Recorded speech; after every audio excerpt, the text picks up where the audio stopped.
Sa latest vlog ni Tita PB Love ay tinawagan ni Buddy Day si Irene.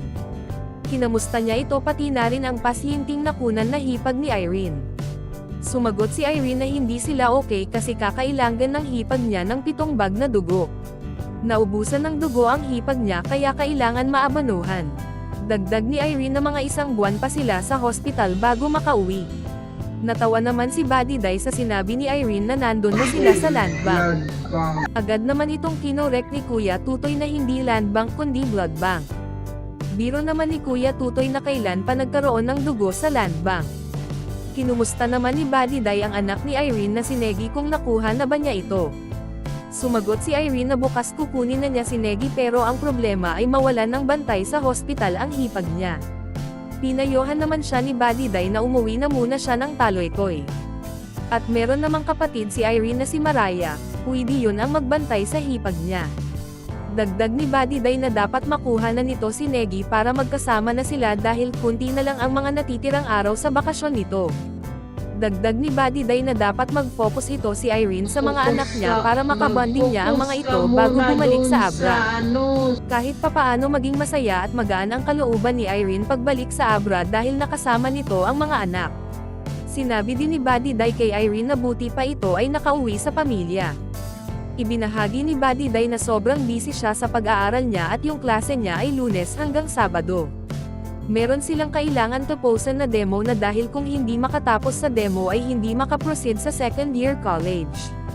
Dagdag ni Buddy Day na titiisin talaga niyang wala siyang bakasyon dahil para lang din ito sa family niya. Ibinahagi din ni Buddy Day kay Irene na umiyak siya nung siya na lang sa bahay. Umiyak din si Marjorie na tumawag sa kanya dahil hindi sila kompleto sa bahay.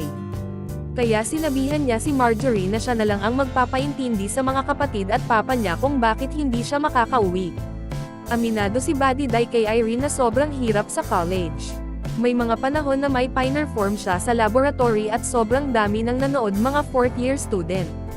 Sobrang kaba niya kaya nagdasal na lang siya at kailangan niya itong matapos. Sinabi ni Irene kay Buddy Day na kakagaling lang din niya kina Sir Paul. Nag-chat kasi ito sa kanya na pumunta lang ito sa kondo kung nagugutom at gusto niya matulog. Pumunta siya doon, natulog saglit, nagluto si Sir Paul, kumain sila at pinadalhan din ni Sir Paul ng pagkain ang hipag niya. Nagpapasalamat din siya kay Tita PB Love. Sinang-ayon na naman ito ni Buddy Day na thank you talaga kay Tita PB Love sa pagtulong kay Irene. Pinayohan ulit ni Buddy Day si Irene na kailangan itatak lagi nito sa isipan na mahirap sila kung wala si Tita PB Love. Huwag sayangin ang tulong kung hindi nito gustong bumalik sa dating buhay. Kinumusta naman ni Buddy Day kay Irene ang asawa at mga anak niya. Sumagot naman si Irene na okay lang silang lahat at si Kuya Marlon ay alagang-alaga si Kuya Tutoy nung nandoon pa ito sa Davao. Binibigay ni Kuya Marlon kung ano ang gusto ni Kuya Tutoy. Naglaga si Kuya Marlon ng dahon sa bayabas para igamot sa sugat ni Kuya Tutoy. Sabi naman ni Buddy Day na sinabihan niya si Kuya Marlon bago pa man dumating sila Kuya Tutoy sa Davao. Sinabihan din niyang yan yung driver na hatid sundo nila sa school kaya alagaan at asikasohin pag nandun na. Sumabat naman si Kuya Tutoy na sobrang okay siya kina Buddy Day sa Davao, ang problema lang niya ay ang internet. Ibinahagi ni Buddy Day kay Kuya Tutoy na wala siyang problema kay Marjorie dahil matipid at responsibly sa pera. Sumang-ayon naman si Kuya Tutoy dahil ganon din ang napansin niya kay Marjorie napaka-responsibling bata. Sinabi naman ni Irene kay Buddy Day na nasa kanya ang 1.5 ni Marjorie galing kay Tita PB Love.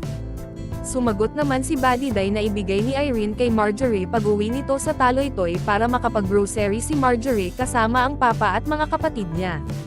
At para sa more summary video ng Pugong Biyahero huwag kalimotang mag-like and subscribe.